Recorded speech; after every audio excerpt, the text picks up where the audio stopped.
kokio tipo magnio papildus turėtumėte vartoti, o nuo kurių turėtumėte bėgti.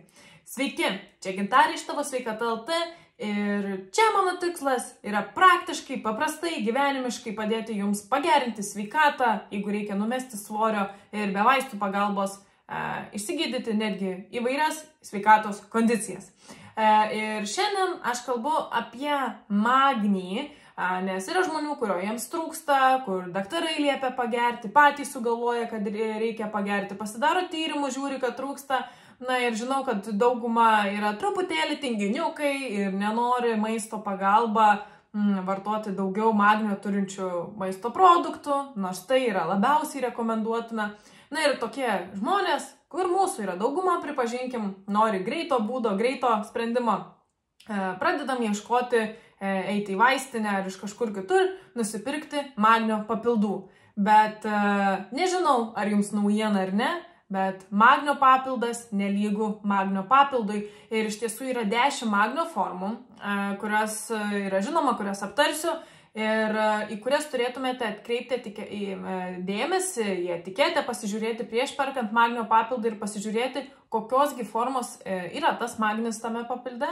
Ir pagal mano rekomendacijas, ką šiandien aptarsiu, kodėl jie geri, kodėl jie negeri, pasirinkti tie, kurie visgi yra geresni, net jeigu ir brangesni.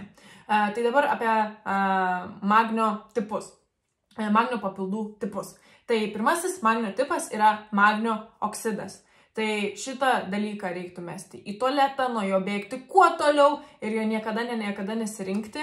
Dėl to, kad jo biologinis prieinamumas, tai reiškia, kiek jo mes iš tikrųjų įsisaviname, yra tik 4 procentai.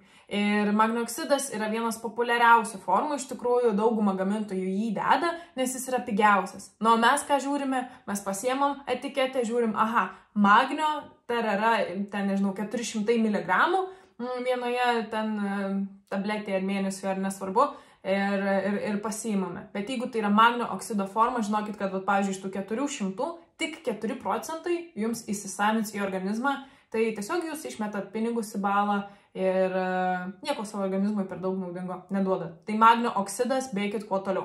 Antras dalykas yra magnio citratas. Ir jis yra naudojamas labiau tada, iš tiesų, kai yra užkietėję viduriai. Tai jis skatina vidurių pralaisvėjimą ir jo, jeigu turite užkietėjusius vidurius, taip, tokia forma yra gera naudoti, bet reiktų jo neperdozuoti, nes tuo metu, jeigu perdozuosite, galite iš tualeto ir neišeiti. Taip, trečiasis yra magnio laktatas.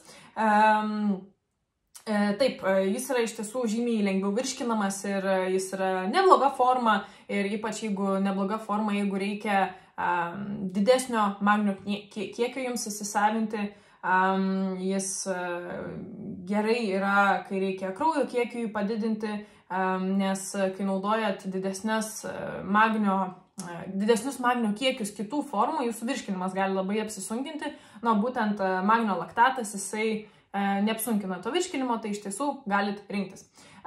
Kitas dalykas, tai yra magnio sulfatas.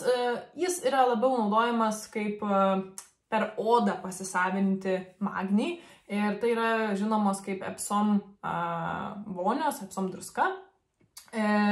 Kita magnio forma yra magnio treonatas. Ir jis yra labiausiai tinkamas, jeigu norite gerti magnį, dėl to, jeigu turite miego sutrikimų, miegate nekokybiškai, arba jeigu norite psichinę apskritai sveikatą pagerinti, žvalumą, budrumą, atmintį ir taip toliau, tai ši forma yra geresnė tokiem atvejam, dėl to, kad jinai lengviau prasiskverbia pro smegenų įvairias membranas nei kitos formos.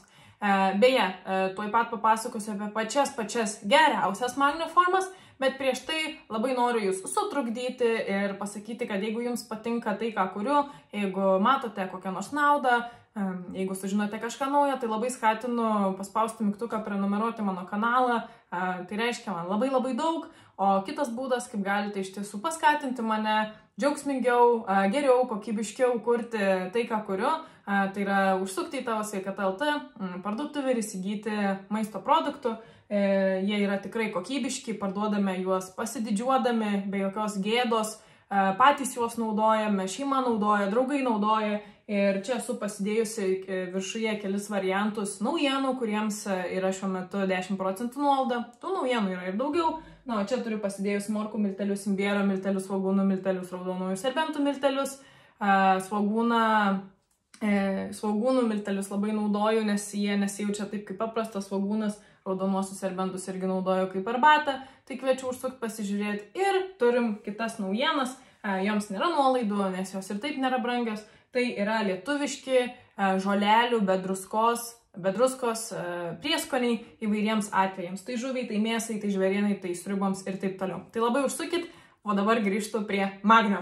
Tai kitos formos, kurios yra labai neblogos, tai yra magnio glicinatas, magnio chloridas, magnio tauratas, magnio malatas. Tai jie yra labai vertinami, jie yra brangesni, bet jie yra žymiai geresni dėl to, kad jų įsisavinimas, tas liečia virškinimo apsunkinimą, yra labai neblogas ir jo forma mums yra žymiai labiau priimtinesnė kaip žmogui, nes žymiai daugiau to magnio įsisaviname.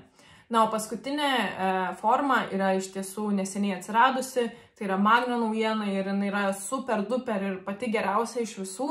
Žinoma, kaina irgi atitinkama ir tai yra sukrosaminis magnis. Iš tiesų Lietuvoje netgi neradau vertimo iš anglų kalbos, tai aš beveik nebejoju, kad Lietuvoje dar jo niekas neprekiauja, galite siųstis tik iš užsienio, bet realiai tai yra naujausia rūšis, geriausiai įsisavina magnius, kokybiškiausia ir mažiausiai apsunkina virškinimą ir dėl to yra labai vertinama ir tikrai greitų metu labai išpopuliarės. Čia Gintarė iš Tavo sveikata, siunčiu daug meilės, siunčiu daug sveikatos, siųskite tą meilę ir sveikatą sau ir iki kitų susitikimų.